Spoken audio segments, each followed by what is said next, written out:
একদিন এই পৃথিবী ধ্বংস হয়ে যাবে। মানুষ সহ পৃথিবীর সকল জীবজন্তু, দ্বৈত দানব মারা যাবে।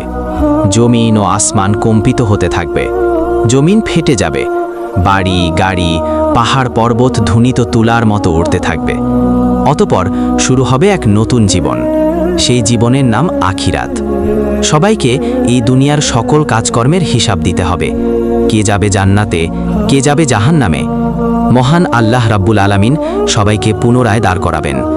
সেই দিন প্রত্যেক মানুষকে 5টি প্রশ্ন করা হবে। সেই দিন কি হবে তা নির্ভর করবে এই প্রশ্নগুলোর উত্তরের ওপর। প্রত্যেককে দুনিয়াতে তাদের জীবন, যৌবন, সম্পদ, জ্ঞান এবং তাদের কাজকর্মের হিসাব দিতে হবে। যারা এই দুনিয়াতে ভালো কাজ করবে এবং আল্লাহর আদেশ মেনে চলবে, তারা জান্নাতে প্রবেশ করবে। আর যারা খারাপ কাজ করবে, আল্লাহর আদেশ অমান্য করবে, তারা জাহান্নামে যাবে।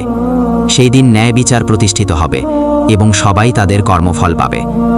আনাস ইবনু মালিক রাদিয়াল্লাহু আনহু থেকে বলেন, রাসূলুল্লাহ সাল্লাল্লাহু আলাইহি ওয়াসাল্লাম বলেছেন, কিয়ামতের দিন পৃথিবীর সবচেয়ে ধনবান সুখী ব্যক্তিকে উপস্থিত করা হবে।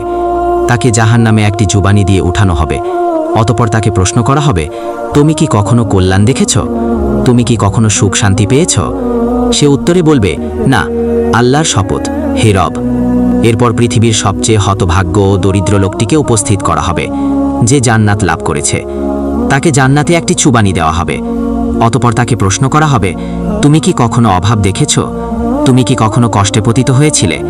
সে উত্তরে বলবে, না, আল্লাহর শপথ, হে রব, আমি পৃথিবীতে কখনো কষ্ট দেখিনি, কখনো বিপদে পড়িনি। এ হাদিসে 2 ব্যক্তির দৃষ্টান্ত তুলে ধরা হয়েছে। প্রথম ব্যক্তি জাহান্নামের আযাবের একটু ছোঁয়া পেয়ে পৃথিবীর সকল সুখের কথা একেবারে ভুলে যাবে।